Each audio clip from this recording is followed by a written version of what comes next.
अस्सलाम वालेकुम, welcome and खुशामदीद टू हेल्थ टॉक। मेरा नाम है आयशा रांझा और मैं आपके शो की होस्ट होंगी। मैं हूँ एक फोर्थ ईयर डेंटल स्टूडेंट।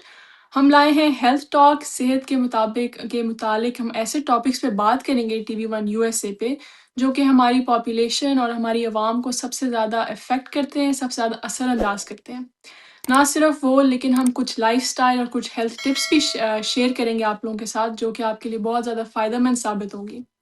इस सब के लिए हमारे साथ मौजूद होंगे मारूफ डॉक्टर मोहम्मद इमाम, जो कि न्यूयॉर्क के अस्पताल एनवायू के अंदर हेड हैं हार्ट सर्जरी डिपार्टमेंट के, और वो अमेरिका में पिछले 26 यानी कि 26 साल से प्रैक्टिस कर रहे हैं। तो आए वेलकम करते हैं डॉक्टर मोहम्मद इमाम को शो के ऊपर। अस्सलाम वालेकुम डॉक्टर Thank साहब, you. How are you? Walaikum salam. Thank you. Thank you, Aisha. Thank you for the introduction. Yes. Thank you for being here doctor साहब। तो हम आज बहुत ही एक इम्पॉर्टेंट टॉपिक के ऊपर बात करेंगे हमारे शो के अंदर, जो कि वो एक ऐसा टॉपिक है जो हमारी कम्युनिटी के अंदर तकरीबन हर किसी को फेस करना पड़ता है या किसी को जानते हैं, और वो है हार्ट अटैक यानी कि दिल का दौरा। तो आपसे बेहतर तो कोई नहीं जानता कि ये दुनिया भर में, ना सिर्फ अमेरिका में बल्कि दुनिया भर में मौत का यानी कि डेथ का नंबर वन लीडिंग कॉज है। तो हमने सोचा कि हम इस पे आज डिस्कशन करते हैं, ताकि सबको इसके बारे में आइडिया हो कि क्या करना चाहिए और ये बेसिकली होता क्या है। तो डॉक्टर साहब, शुरू करते हैं सबसे एक बेसिक और बुनियादी सवाल से कि हार्ट अटैक बेसिकली है क्या? So very very good question, Aisha.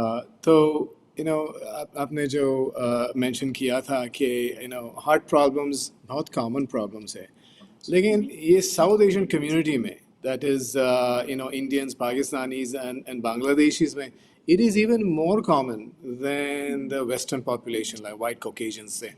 So that is especially in New York area में very relevant है, एकदम epidemic. It's almost of epidemic proportions. Means it is, and it is increasing. मतलब ज़्यादा हो रहे हैं अभी, मतलब 30-40 साल पहले इतना हार्ट अटैक देखते थे, लेकिन अभी जो देख रहे हैं वो लाइफस्टाइल चेंज हो गई है, जो वेस्टर्न लाइफस्टाइल अडॉप्ट किए हैं, तो it is actually worse now than it used to be before.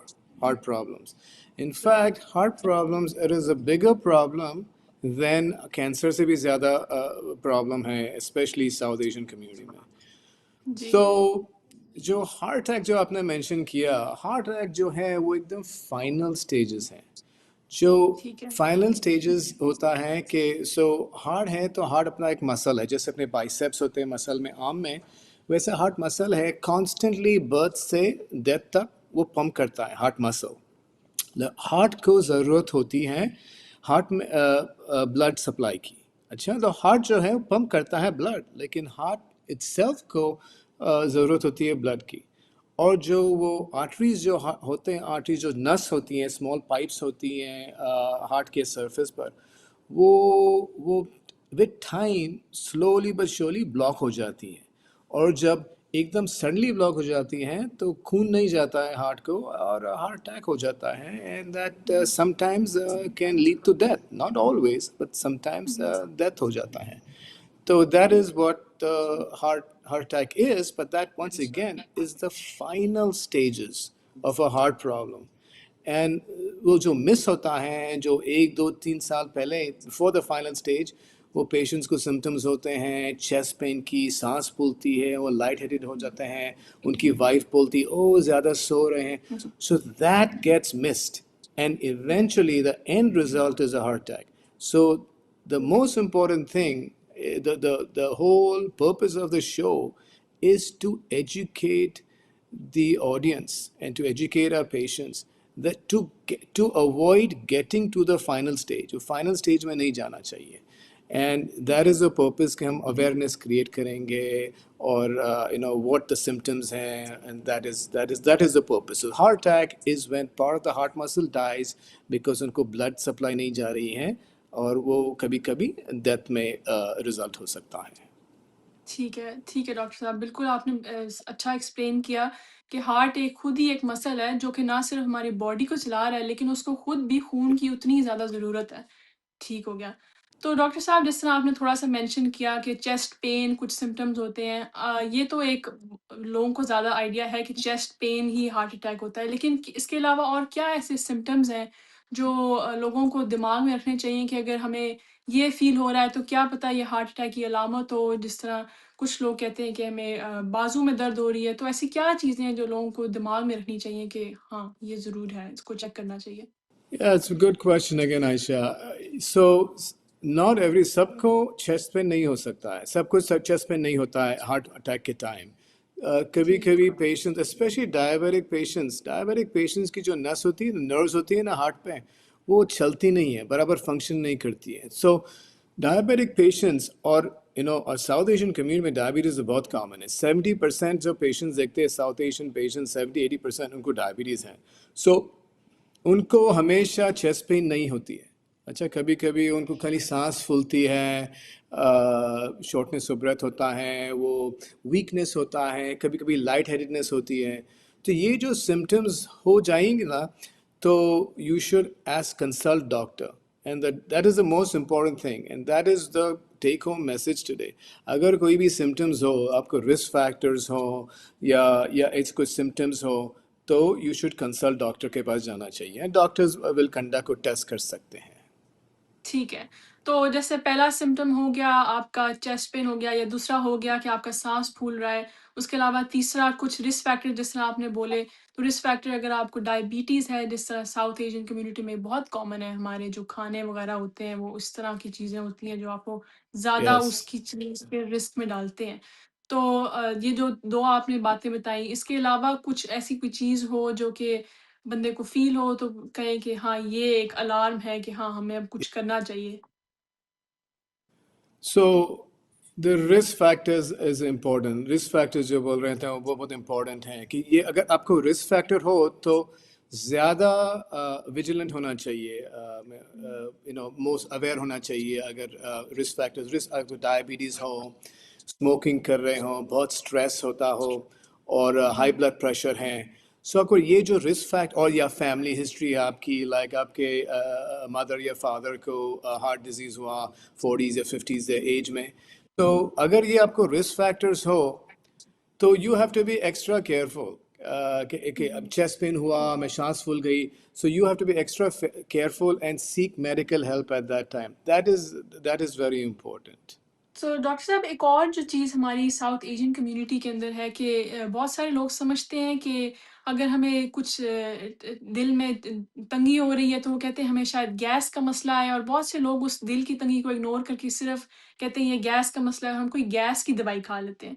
तो थोड़ा सा उसके अंदर अगर हम किस तरह डिफ्रेंशिएट कर सकते हैं कि ये गैस का मसला है वर्सेस ये दिल का मसला है? नो, तो ये कभी कभी बहुत डिफ़िकल्ट होता है, इवन डॉक्टर को बहुत डिफ़िकल्ट होता है डिफरेंशिएट करना कि गैस होता है, एसिडिटी। एसिडिटी बहुत कॉमन है, क्योंकि जो पेशेंट को हार्ट का प्रॉब्लम होता है उनको एसिडिटी भी होती है। सो कभी कभी ठीक है। One can mistake the other, B mistaken for the other, and इसके लिए अगर कुछ हुआ, तो इसके लिए डॉक्टर को डॉक्टर को कंसल्ट करना चाहिए, because that is where the tests that we do will help differentiate between heart problems and acidity. It is a very very common problem, because very often मैं हॉस्पिटल में देखता हूँ, बोलते doctor में acidity था, 1-2 साल से मैं इग्नोर कर रहा था, एंड देन वो फाइनल स्टेज में आते हैं हार्ट अटैक के बाद। इसके लिए जी। बहुत इम्पोर्टेंट है कि आपको कोई भी सिम्टम्स हो, और मैं जो रिस्क फैक्टर्स मेंशन किया था, वो रिस्क फैक्टर्स है, तो you should consult your doctor for some tests, very simple tests. So definitely लोगों को जो जिस तरह डॉक्टर साहब ने कहा कि डायबिटीज़ है या कोई और बीमारी है, हाई ब्लड प्रेशर जो कि ज़्यादा दिल को अफेक्ट करती है, तो कंसल्ट करते रहना चाहिए डॉक्टर को, और रेगुलरली अपने विजिट्स करने चाहिए। तो डॉक्टर साहब, इस तरह इसके आगे बात करते हैं कि क्या ये भी एक डिफरेंस होता है कि मर्दों और औरतों में सिम्टम्स हार्ट अटैक के डिफरेंट होते हैं, या दोनों जेंडर्स के अंदर तकरीबन सेम ही अलामात होते हैं हार्ट अटैक के? नहीं, सो जो जो ज़्यादातर मेन में हार्ट डिजीज़ जो होती हैं वो more in the 40s and 50s, specially south Asian man में ज़्यादा कम होती है, कम एज में होती है, as opposed to western population में उनको 60s और 70s में होती है हार्ट प्रॉब्लम्स। लेकिन ठीक है। प्री मेनोपॉजल मेनोपॉज जो होता है, मेनोपॉज के बाद विमेन का जो रिस्क होता है ज़्यादा होता है। और ठीक है। अमेरिकन हार्ट एसोसिएशन ने बताया है कि more women have heart complications होती है than men, क्योंकि हार्ट अटैक जो मिस हो जाता है विमेन में, कि विमेन में बोलते हैं मुझे गर्दन में जॉ पेन होता है, यहाँ पर दर्द होता है, शोल्डर में दर्द होता है, तो वो और माइग्रेन होता है, तो वो एक्चुअली हार्ट का सिम्टम्स है, वो मिस हो जाती हैं एंड मिस हो जाती हैं and then they come very late with heart attack. So I think women में ज़्यादा vigilant होना चाहिए, ज़्यादा attention पे करना चाहिए, ज़्यादा awareness होना चाहिए, especially menopause के बाद, कि आपको कोई भी symptoms हो, सांस फूलने की या कोई atypical symptoms है जो छाती में दर्द नहीं होता है, most women को छाती में दर्द नहीं होता है, and ऐसे कोई symptoms हो तो डॉक्टर से कंसल्ट करना चाहिए.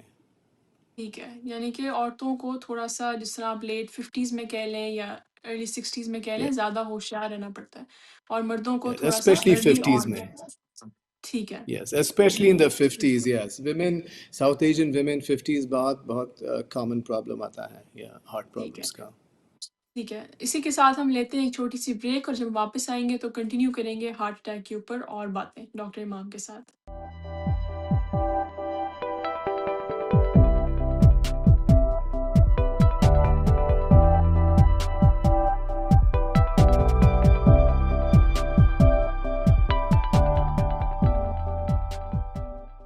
जी, वेलकम बैक। हम बात करें डॉक्टर इमाम के साथ हार्ट अटैक पे। आज हमारा बहुत इम्पोर्टेंट टॉपिक है, तो हम कंटिन्यू करते हैं अपनी बात जहाँ से हमने लास्ट टाइम छोड़ी थी। तो डॉक्टर इमाम, अगर हम बिल्कुल एक समराइज़ मतलब करें एक बात को जो हमारे घर पे बैठे हुए लोग देख रहे हैं कि ऐसी क्या टॉप 3 सिम्पटम्स हैं जो उनको पता होने चाहिए कि ये हार्ट अटैक की अलामात हैं, तो ताकि वो उनको एक दिमाग में एक चीज़ याद रह जाए? So most important thing again होती है chest pain, छाती में दर्द होती है, sternum एकदम यहाँ पर middle में, कभी कभी women में वो छाती में दर्द नहीं होती, यहाँ पर खाली hand pain होता है, नहीं तो jaw pain होता है, नहीं तो neck pain होती है. ये जो पेन होती है ना वो परसिस्टेंट होती है, मतलब चली नहीं जाती, 1-2 मिनट में नहीं जाती है, 5 मिनट, 10 मिनट, 15 मिनट, मतलब बहुत कंप्लेन करते हैं पेशेंट के, अब पेन में अच्छा नहीं लग रहा, अच्छा नहीं लग रहा, अच्छा नहीं लग रहा है, तो अगर ये हुआ तो दे शुड कॉल 911. अच्छा, और ठीक है, स्पेशली अगर उनके पास रिस्क फैक्टर्स हो, वंस अगेन मैं इंपॉर्टेंस दे रहा हूँ रिस्क फैक्टर, उनके पास रिस्क फैक्टर्स हैं कि उनका हाई ब्लड प्रेशर है, वो स्मोकिंग करते हैं, स्ट्रेस है और डायबिटिक्स. अच्छा, और फैमिली ठीक है, हिस्ट्री भी, यहाँ पर उनके मदर फादर को जिसको हार्ट अटैक हो, अगर उनको रिस्क फैक्टर्स हो तो, और ये जो सिम्टम्स होते हैं लाइक छाती में दर्द, आर्म पेन या तो नेक पेन जो होता है, तो वो 911 को बुलाना चाहिए. अच्छा, ठीक इमीडिएटली है, 911 को बुला दें. Sometimes it is better to be over cautious than under cautious. It is okay ठीक to है, be over, especially the most important thing is अगर आपको risk factors हो, so you have to err on the side of being overcautious than undercautious. ठीक है, ठीक 911. है, And बिल्कुल। if you have a history, अगर आपको हार्ट लाइक प्रीवियसली स्टेंट हुआ है या हार्ट अटैक हुआ इन द पास्ट, तो आपको घर में एस्पिरिन हो तो एक्स्ट्रा डोज एस्पिरिन लेना चाहिए. Very important. And 911, call 911 if it's an emergency, अगर पेन नहीं चला जा रहा है तो, because most of the time doctor की ऑफिस बिजी होती हैं, तो आई थिंक 911 को बुला दो. अदरवाइज ठीक है, अगर हॉस्पिटल बाजू में ही, तो अगर पेशेंट स्टेबल है तो उनके हस्बैंड या वाइफ या चिल्ड्रन उनको ड्राइव कर सकते हैं हॉस्पिटल में. ठीक है। तो जो अमेरिका में रहने वाले लोग हैं वो 911 को कॉल करें और जो बाकी दीगर ममालिक हैं, अपने किसी फैमिली मेंबर या किसी भी जो आपके पास है यस. उसके साथ आप पास रखें और उन्हें कहें कि आपको अस्पताल ले जाएँ फ़ौरी तौर पर, अगर आपको छाती की दर्द हो रही है या कुछ ऐसे सिम्पटम्स हो रहे हैं जो आपने पहले डिस्क्राइब किए। ठीक है डॉक्टर साहब। यस. तो अगर आपको समझ आ गई कि आपको हार्ट अटैक आ रहा है और आपने आइडेंटिफ़ाई कर लिए हैं वो सारे सिम्पटम्स, तो घर में कोई ऐसी दवाई होनी चाहिए आपके पास अवेलेबल, स्पेशली अगर आपको रिस्क फैक्टर है जिस तरह हाई ब्लड प्रेशर है या डायबिटीज़ और आपको पता है कि आपके अंदर ज़्यादा रिस्क है हार्ट अटैक, दिल का दौरा होने का, तो क्या घर में कोई ऐसी दवाई होनी चाहिए अवेलेबल जो आप फ़ौरी तौर पे इस्तेमाल कर लें एम्बुलेंस के आने से पहले या किस किस तरह करना चाहिए? तो वो एस्पिरिन एस्पिरिन लाइफ सेविंग होती है. एस्पिरिन मैंने पहले समझाया था कि जो हार्ट अटैक जो होता है वो आर्टरी एकदम हमेशा मतलब ब्लड क्लॉट हो जाता है, मतलब क्लॉट हो जाती है, बंद हो जाती है, तो जी, उसके लिए ब्लड थिनर होना चाहिए, खून को मतलब पतली करना चाहिए. तो एस्पिरिन अगर घर में है तो एस्पिरिन ले लो. आई थिंक एस्पिरिन ठीक है। सेफ, एस्पिरिन लाइफ सेविंग हो सकती है. और एस्पिरिन को किस तरह पानी के साथ लें या कुछ ज़ुबान के नीचे रखें, किस तरह लेना चाहिए उसको? पानी के साथ ले लेना, पानी के साथ, ठीक है, यस। ठीक है। तो डॉक्टर साहब जब अगर आप अस्पताल पहुँच जाते हैं या डॉक्टर आपको देख लेता है, तो आपके हिसाब से हार्ट अटैक की सबसे कॉमन ट्रीटमेंट्स क्या हैं? कि कौन-सा ऑपरेशन या क्या सर्जरी है जो सबसे ज़्यादा कॉमनली की जाती है? सो जैसे मैंने पहले मेंशन किया, the majority of the time अगर आपको जहाँ ब्लॉकेज हो, तो वो मतलब हार्ट अटैक के पहले majority of time lifestyle change और मेडिकेशन चेंज और ब्लड प्रेशर कंट्रोल और डायबिटीज़ कंट्रोल से ये हार्ट अटैक का स्टेज में नहीं पहुंच सकते, मतलब you will not reach the final stages of a heart attack. लेकिन अगर हार्ट अटैक हो गया तो most of the time hospital में जब जाएंगे तो ईकेजी करेंगे। ठीक है, पहले करते हैं ईकेजी, इलेक्ट्रोकार्डियोग्राम करते हैं, मालूम है वो, मतलब चेस्ट पर स्टिकी लगाते हैं, स्मॉल टेप, और इलेक्ट्रोकार्डियोग्राम करते हैं और एक ब्लड टेस्ट करते हैं। और ब्लड टेस्ट में वो एंजाइम्स होता है, ब्लड का स्पेशल टेस्ट होता है, वो बताता है कि हार्ट अटैक हुआ कि नहीं हुआ। अच्छा, और ये जो हुए तो फिर नेक्स्ट थिंग वो पेशेंट को लेते हैं एक स्पेशल एक्सरे एंजियोग्राम के लिए। वो एंजियोग्राम होता है तो एक छोटी नली होती है, वो हाथ ये रिस्ट से ऊपर जाते हैं और हार्ट के अंदर नली जाती है और डाई करते हैं, डाई डाल देते हैं, और वो डाई से वो जो आर्टरीज होती है हार्ट की वो हाईलाइट हो जाती है। और अगर बिल्कुल, ब्लॉकेज होगा तो वो जाके एक छोटा स्टेंट करते हैं और बलून करते हैं और स्टेंट से ओपन कर देते हैं ताकि ब्लड फ्लो हो जाता है, so the blood flow continues down to the heart muscle and you avoid the stent. This is that's why importance is the importance of being to the hospital and time is very important, because इतना ज़्यादा आप time ठहरेंगे तो वहाँ ज़्यादा heart muscle मरता है, मतलब इट डाइज, बिकॉज जैसे सेइंग इंग्लिश में, अंग्रेजी में एक कहावत है, टाइम इज मसल, मीन्स हुँ, ज़्यादा आप ठहरेंगे तो उतना ज़्यादा आपका हार्ट मसल इतना ज़्यादा हार्ट अटैक हो सकता है। इसके लिए अगर कोई सिम्टम्स हो या कुछ सस्पिशन हो, रिस्क फैक्टर्स हो, तो हॉस्पिटल राइट अवे जाना चाहिए, बिकॉज ठीक है। Then the doctors can help you and save a big problem. ठीक है। ठीक है, डेफ़िनिटली अगर आपको कोई भी ऐसी अलामत हों, तो प्लीज़ बेहतर है कि आप पहले डॉक्टर के पास चले जाएँ, इससे बेहतर कि आप घर बैठे रहें और वेट करते रहें कि क्या पता ये ठीक हो जाए, जो Right, कि हमारी साउथ right, एशियन कम्युनिटी में बहुत सारे लोग इसी तरह करते हैं, वो वेट करते रहते हैं घर yeah, बैठ के, खुद से ही दवाइयाँ yes. लेते रहते हैं कि क्या पता ये गैस की हो या कुछ हो, खुद ही ठीक हो जाएगा। तो वो चीज़ हमें अवॉइड करनी चाहिए और बेहतर ये है कि आप ज़्यादा जो है अपना ख़्याल करें और डॉक्टर या अस्पताल के पास चले जाएँ टाइम से, ताकि अगर हार्ट अटैक है तो उसकी सूरत में वो आपको बेहतर ट्रीट कर सकें। जी। If I may, this is a very important point for the Asian community, because हमारा कल्चर है कि डॉक्टर के पास नहीं जाते हैं। वो बोलते हैं जी, नहीं, वो डॉक्टर के पास जाएंगे तो टेस्ट करेंगे, वो एक्सपेंसिव हो जाएगा। लेकिन this is very very important, you have to go to the doctor. That is one of the problems we have in our culture. It's a cultural thing which we see in South Asian, western population में नहीं होता ये culture, वो हमेशा right away hospital में जाते हैं। लेकिन हमारा साउथ एशियन कम्युनिटी में कल्चर है नहीं, वो घर में इलाज करेंगे, नहीं नहीं नहीं जाना है। एंड वो जो हम देते हैं ना डॉक्टर एज अ फिजिशियन, और डॉक्टर हॉस्पिटल में देखते हैं तो we see them very late, and that is जी, part of the problem, because वो इग्नोर करते हैं, बोलते हैं कि नहीं ठीक हो जाएगा। And that is a big mistake that South Asian community makes. If you have the risk factors and if you have any symptoms, please go to the hospital. Hospital में जाना चाहिए। अच्छा, do not try to stay at home. It is okay अगर कुछ सब negative हुआ तो सब ठीक है, that is good news. But if there is a problem, you have to prevent it from becoming a lot bigger problem. So I think that is very important. That is a message I want to give out to the community here, is that if there is a problem, you please go to the hospital as opposed to staying at home. Okay, because that is, we see patients very late very often, especially South Asian community. ठीक है। तो देसी If you can, टोटके if I you can think re-stress that, yes, yeah. Aisha, if you can बिल्कुल, आई re-stress think that देसी in Urdu, yes. टोटके हमें जो आदत है थोड़ी हमारी साउथ एशियन कम्युनिटी के अंदर, आई थिंक वो थोड़ी हमें कम करनी चाहिए, स्पेशली जब इतना एक सीरियस दिल का मर्ज़ मौजूद हो। और बेहतर यही है कि हम अस्पताल और डॉक्टर की जो सुपरविज़न है उसके अंदर चले जाएँ। और अगेन अगर अगर हार्ट अटैक या कोई सीरियस बात नहीं है तो बहुत अच्छी बात है, लेकिन एहतियात हमेशा बहुत ज़रूरी और लाज़मी है। तो डॉक्टर साहब, जो अगर आपका ऑपरेशन हो या आपका स्टेंट डल जाए तो उसके बाद क्या लाइफ़ दोबारा नॉर्मल हो सकती है, या हमेशा एक चांस रहता है कि दोबारा भी हार्ट अटैक आ सकता है? Life can become normal. Yes, absolutely. In fact, मैंने अपने नेबर को वो मैराथन रनर था एंड उसको हार्ट सर्जरी की और वो अभी मैराथन रनर मैराथन वापस रन करता है. So absolutely, your life can be back to normal.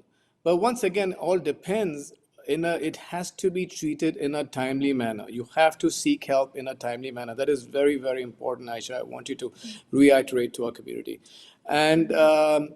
And yes absolutely एक बार हुआ आपको हार्ट अटैक तो रिस्क तो ऑफ कोर्स होता है कि सेकंड टाइम थर्ड टाइम हो सकता है तो इसके लिए बहुत इम्पोर्टेंट है कि लाइफस्टाइल चेंज करना चाहिए एक बार हुआ heart attack so that doesn't mean they oh my God हो ये सब सब अभी क्या हो जाएगा सब कुछ खत्म हो गया जी। ऐसा कुछ नहीं है you can lead a healthy lifestyle okay and a hot healthy lifestyle smoking बंद करो योर आपका food you have to watch food and what you eat exercise regularly करना मतलब एक्सरसाइज मेरा मतलब है and we will talk more about how to prevent it as in the later on the programme but I बिल्कुल। Think it is important that once you have a heart attack, it does put you at increased risk for another heart attack unless okay, you ठीक है। change your lifestyle. That is very important, and I want you to reiterate that. Yes, I want to यानी कि reinforce that with the community.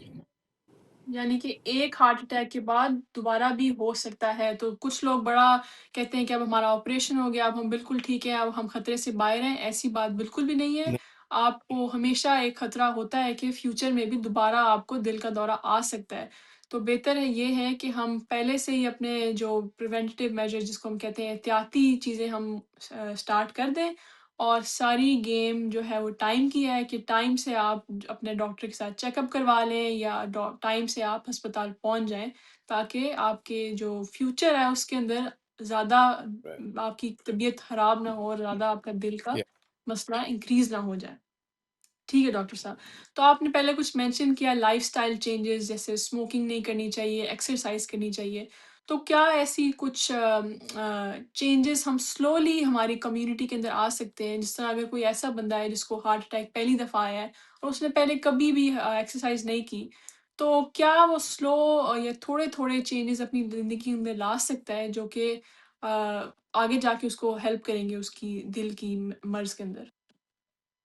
Absolutely, I think बहुत important है heart healthy life से adopt करना मतलब exercise जो मैं बोलता हूँ ऐसा नहीं कि जिम में जाना और जिम में वेट लिफ्टिंग करना ऐसे नहीं है वॉकिंग इज़ वेरी इंपॉर्टेंट अगर आपके पास एप्पल वॉच है तो अब ये तो we live in modern times ना अगर एप्पल वॉच है आपके पास या एप्पल फ़ोन है या सैमसंग का फ़ोन हो तो 10,000 स्टेप्स डेली होना चाहिए आई थिंक वॉकिंग बहुत ही अच्छी एक्सरसाइज है अच्छा हवा फ्रेश हवा मिलती है आउटसाइड तो बहुत ही अच्छी एक्सरसाइज है ठीक है। walking is important and then जो उनकी diet two most important things are diet and exercise is more important than any medicine से ज़्यादा important है अच्छा diet ठीक है। and exercise diet 20% is exercise and 80% of how you prevent heart disease is diet and by ठीक है। Diet is control करना मतलब कम खाना मतलब ग्रीसी फूड फ्राई फूड कम खाना और घी कम खाना ऑलिव ऑयल एवोकाडो ऑयल ये दूसरे ऑयल्स का वापर करना you have to utilize more of these different oils and we can again talk more about that later on but that is important the lifestyle change and if you're a smoker is very important you have to stop hmm. smoking that is the one of the biggest risk factors English में कहावत है कि your genes only load the gun, but your habits pull the trigger. You will have to explain that in Urdu, Aisha, to them that your genes only load the gun means आपके जो genetics जो है, family history जो है, वो change नहीं कर सकते. अच्छा, लेकिन जो बिल्कुल। आप change कर सकते हैं आपके lifestyle को. अगर lifestyle को change कर सकते हैं, तो अगर even आपके पास family history हो, तो you can still alter. Yeah, you can still change the final result of prevent yourself or save yourself from having a heart attack. So I think that is very, very important that people understand बिल्कुल। that the lifestyle change with exercise. Once again, this is important to reiterate. exercise, okay, is 20%, but diet is the most important thing, especially the South Asian community where diet mein bahut, there's a lot of emphasis on diet, sugar, high carbohydrate diet khate hain, oily foods khate hain, और ज़्यादा और white rice खाते हैं, and roti ज़्यादा खाना चाहिए, and multigrain ज़्यादा खाना चाहिए. These are the important lifestyle changes the whole family has to make, not just the patient only. The whole family has to make, everybody in the household, because remember, one person in the household has a heart problems, is very high chance because of the same diet other people in the house will also have heart problems. So it is very important for the sake of the patient that the whole household make a difference and a change in the lifestyle. So if you can बिल्कुल ठीक। reiterate this a little bit. बिल्कुल ठीक doctor साहब। यहाँ पे हम लेते हैं एक छोटी-सी ब्रेक और आके जो आपने इतनी इन्फॉर्मेशन हमारे साथ शेयर कर दी है, हम इसके अंदर थोड़ी और बात करते हैं, ताकि हम थोड़ा एक प्लान क्रिएट करें। तो मिलते हैं एक छोटी-सी ब्रेक के बाद।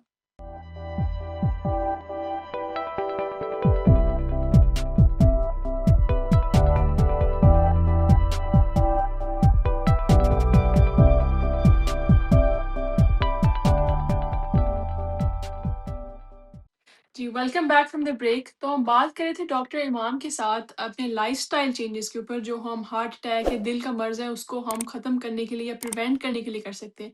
तो डॉक्टर साहब, आपने पहले एक बात की कि एक्सरसाइज़ आपका 20% है और 80% जो चेंज है, जो आपका खाना है, जो आपकी डाइट है, उससे आ सकता है। तो आपने पहले थोड़ा-सा Absolutely. मेंशन किया कि रोज़ इंसान को 10,000 स्टेप्स यानी कि 10,000 स्टेप्स करने चाहिए। कुछ रिसर्च ऑनलाइन ऐसा है कहता है कि आप 4,000 या 5,000 कर लें, तो इसके बारे में थोड़ा-सा क्या है कि कितना एक डेली एक गोल होना चाहिए हमारे लोगों का कि हम इतना हम वॉक कर लें बाहर? So once again, I think there is no hard and fast rule. The 10,000 जो steps है वो खाली एक goal है. The important thing is that patients, and especially South Asian community में ज़्यादा exercise नहीं करती हैं. Like the Western community में वो very young age से exercise ज़्यादा करते हैं. उनके पास facilities ज़्यादा हैं, park की, तो हमारे India, Pakistan में इतना नहीं है because of population. So they are used to being in outdoor spaces and walking. The important thing here again is that you increase you can do 4,000, 5,000 steps. Okay, start करना 4,005, लेकिन build करना, ज़्यादा अपना stamina बढ़ाना. That is very very important because this is a lifestyle change. अगर आप walking करेंगे और ये ज़्यादा, तो ऑटोमेटिकली आप डाइट को भी, you will also watch your diet को भी अटेंशन पे कर सकते हैं. So they all go hand in hand. This is what you call a lifestyle change. It's a heart healthy lifestyle. It's not one thing. It is a group of things together जो आपको heart को strong बना सकता है. ठीक है। तो doctor साहब, जैसे कि आपने जैसे बोला कि आप एक्सरसाइज़ स्टार्ट करते हैं तो आपकी डाइट के अंदर भी चेंज आ जाता है। कुछ हमारी कम्युनिटी में लोग ऐसे हैं जो एक्सरसाइज़ स्टार्ट करते हैं तो कहते हैं हमें ज़्यादा भूख लगने लगी है उसके बाद, और फिर वो उल्टा और खाना खाने लग जाते हैं। तो कुछ उसको किस तरह क्या ऐसे खाने जो हैं उनको इनकॉर्पोरेट करने चाहिए? क्योंकि हमारे खाने चिकनाई और ऑयल और ग्रीस से इतने भरे हुए होते हैं कि उनको लगता है कि हम वॉक करेंगे, उसके बाद हम वो खा लेंगे और एंड में हम ग्रीन टी पी लेंगे तो हमारा सारा खाना और डाइट जो है वो अच्छी हो जाएगी। तो उस तरह से हम क्या आहिस्ता-आहिस्ता डाइट में चीज़ें डाल सकते हैं? So that is important. I think that you're right. Exercise ज़्यादा करते हैं तो भूख ज़्यादा लगती है. लेकिन वही, that is the key here. That moderation. You have to watch your diet. And अगर exercise, मतलब आप don't eat till you're completely full. Okay, you have to keep a little bit empty. I think that is very important. That is a misconception that we have in our community. जो ज़्यादा खा लेते हैं तो हाँ बहुत exercise किया तो ज़्यादा खा लेंगे because मसल बढ़ता है. नहीं, लेकिन the problem really is ज़्यादा खाते हैं तो कैलोरीज ज़्यादा होती हैं. ज़्यादा कैलोरी होती हैं तो वो सब फैट में एक्यूमुलेट होती हैं, और जो फैट बनता है, जो ज़्यादा कैलोरी से फैट में कन्वर्ट हो जाती है, और जो फैट जो होती है वो आर्टरीज में जाती हैं, जो नस में होती है ना, जो हार्ट की जो आर्टरीज होती है, पाइप जैसी होती है हार्ट के सरफेस पर, वो क्लॉग हो जाती है. वो जो फैट होती है वो लाइनिंग जो होती है हार्ट की, उनको जाके लेयर पर लेयर बढ़ जाती है, बिल्डअप हो जाती है, और वो स्लोली बंद हो जाती है, एंड दैट्स वो हार्ट अटैक होता है. इसके लिए बहुत इंपॉर्टेंट है कि खाना कम खाओ, ज़्यादा एक्सरसाइज करो और खाना कम खाओ. और ज़्यादा भी, ये कि मतलब नहीं है कि अगर ज़्यादा हेल्थी खाना खा रहे हैं तो और ज़्यादा खाना नहीं. Eating in moderation is very, very important. It's not just eating healthy, but you also have to eat less calories. Because ज़्यादा calories खाते हैं तो डायबिटीज़ का नंबर वन रीज़न क्या है? डायबिटीज़ का नंबर वन रीज़न है ज़्यादा खाना और ज़्यादा कैलोरीज. अगर डायबिटीज़ को कंट्रोल कर सकते हैं तो हार्ट डिजीज़ को भी कंट्रोल, वो automatically one of the benefits of controlling diabetes is you have an added benefit of controlling heart problems. And heart problems is only one problem that diabetes has. You know, diabetes eats up, it is worse than cancer. I tell my patients, diabetes is worse than cancer because it eats up every part of every organ in your body. Stroke आता है, kidney failure आती है, amputation होता है leg में. So these are important things. Diabetes is worse than anything else. And the way you control diabetes is not by medications, like by losing, by eating less and controlling your weight. If you do that, diabetes gets better, and all the other what we call ravages of the diabetes on the body, it can prevent. More बिल्कुल calories leading to diabetes and causing all the disease on the whole body. बिल्कुल। नहीं जैसे आपने बोला पेट के अंदर भूख रख के खाना चाहिए, हमें आदत होती है कि हम जितना खा सकते हैं उतना खा लें। वो एक आगे जाके हमारे लिए मसला ही बनता है, हम अपने लिए साथ ज़्यादती कर रहे होते हैं। तो थोड़ा कम जो है खा लें, लेकिन आप बेशक थोड़ी ब्रेक्स लेके खा लें, दिन में थोड़े और स्नैक्स ले लें, लेकिन एक टाइम पे आई थिंक ज़्यादा भर के पेट खाना जो है वो हमारे लिए बदहज़मी और बाकी जिस तरह आपने एक्सप्लेन किया डायबिटीज़ और जिसको हम आम ज़ुबान में शुगर भी कहते हैं, उस तरह के मसाइल में बन जाता है। तो डॉक्टर साहब जिस तरह आपने कहा कि खाने पे जिस तरह आपने बात की, तो एक होता है कि आम हम ऑयल में बनाते हैं, एक होता है देसी घी जिसको हम ऑर्गेनिक भी बोलते हैं। तो क्या वो उसके अंदर खाना बनाना ज़्यादा बेहतर होगा या उसके कोई हेल्थ बेनिफिट्स हैं जो दिल के मर्ज़ के लिए बेहतर साबित हो सकता है? नहीं, एक्चुअली घी इज़ बैड. घी में सैचुरेटेड फैट्स बहुत हैं और ठीक है। घी has been one of the problems in our community where a lot of the heart problems are caused by using too much ghee. And I think ghee has to be substituted in our diet with more with monosaturated fats like olive oil or avocado oil or other vegetable oils. But really, olive oil, or it is a matter of acquired taste. You know, initially difficult hota hai because all your life घी के used to हो जाते हैं ना.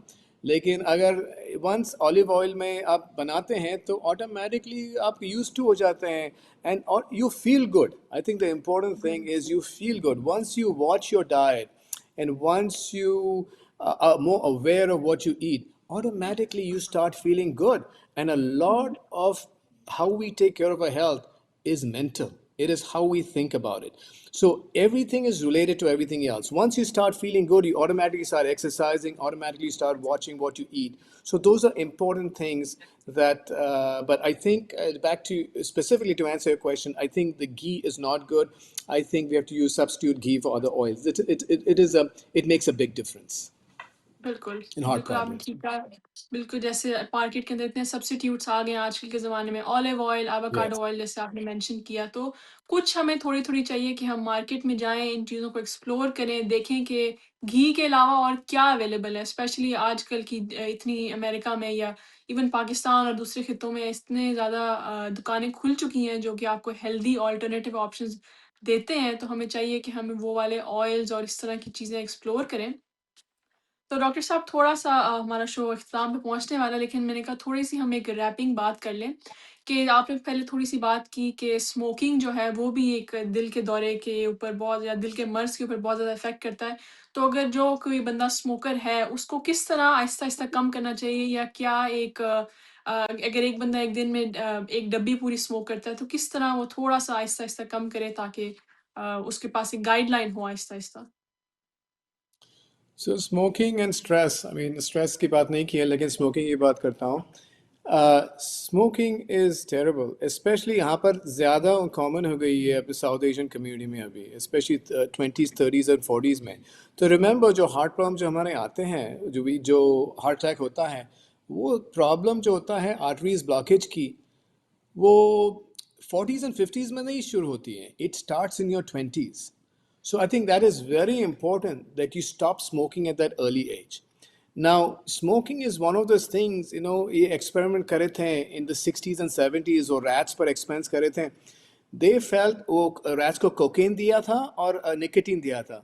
वो rats जो वो cocaine को they can get off it, but they could not get off nicotine. So it shows you how addictive nicotine is. Smoking में जो nicotine और vaping में जो nicotine करते हैं.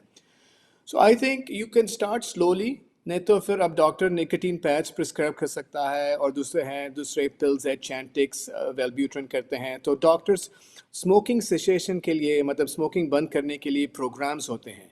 वो आपके जो फैमिली डॉक्टर्स वो बहुत अवेयर हैं, वो फैमिली डॉक्टर्स आपको हेल्प कर सकते हैं. तो उनके साथ जाना चाहिए कि doctor I want to stop smoking, what should I do. So the doctor can tell you, okay, you need to be on a nicotine patch, ये करना, ये करना, ये करना.